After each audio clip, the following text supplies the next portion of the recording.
Previously I was a hockey player, a national player, and also a national coach. Most recently I've been a high performance director at the Queensland Academy of Sport, which I finished up with at the end of last year. And I was born and bred in Ipswich and spent the first 25 years of my life there, having started hockey really in my involvement when I was 9 years of age. I came to that role as a chair of our coaching and player development committee with Hockey Queensland, and it was evident that we didn't have a plan for high performance in the state. So with the endorsement of Hockey Queensland Board, we've undertaken this project. The people brought onto this working group include Kim Guerin as CEO of Hockey Queensland, Grant Noyce as the development manager, Peter Shaw, who's now taken a role as high performance manager in Queensland Hockey, Catherine Clark, who has been an ex-hockey player herself, but also most recently CEO of national bodies like Gymnastics Australia and brings a lot of expertise from outside. But also Grant Richards, who's just been recently resigned as a regional coaching director on the Sunshine Coast, had significant experience as a QAS coach in the 90s. So they bring a very broad range of experience to the working group. And the project is really about developing a high performance plan for Hockey Queensland. Hockey Queensland's been extremely successful on the national stage in getting significant representation in national teams.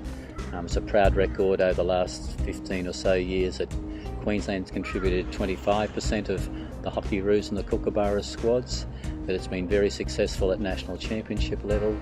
And in the efforts of Hockey Queensland to lead and grow the sport here, we want to improve our performance based on what's been a great record and make sure that we become the best in Australia in regards to high performance. The working group in its first meeting looked at the type of document, the type of accessibility of a high performance plan. Generally, we want to be able to include things like what are specific targets, tangible targets for Queensland Hockey to achieve. We also want to be able to describe what high performance is for Hockey Queensland.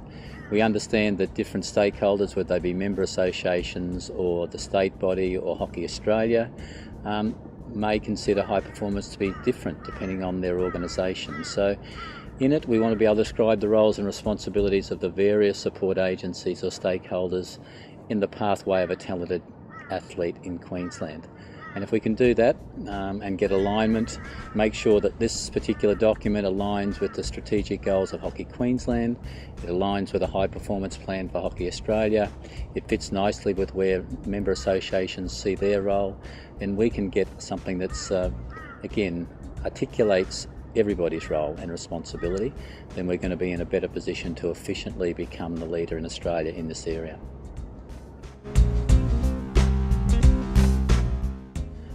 Certainly in the process we're undertaking, the next working group meeting will be towards the end of July, and in that group at the time we'll be trying to work out how we involve people in a consultation process.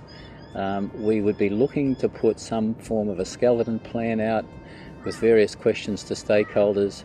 We'd be looking for significant input from members and those people involved in the Hockey Queensland community through August into September, so that we can refine what we're trying to do.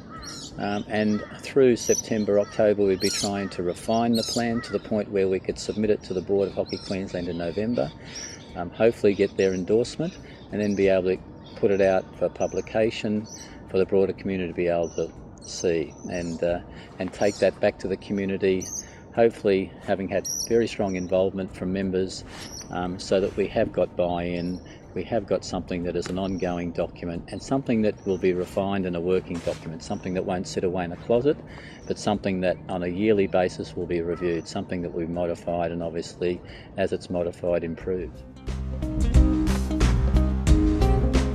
Look, I think it's been extremely valuable that Hockey Queensland decided to take on the two projects simultaneously. It's critical that the high performance plan links and dovetails extremely well with the development plan. And to be able to do the two simultaneously, to have Grant Noyce as the State Development Manager on our working groups, critical as well. so that we don't have gaps, so that there is an integrated approach and that we have the two encompassing the whole of the pathway for talented athletes, and we don't neglect, I think, that link.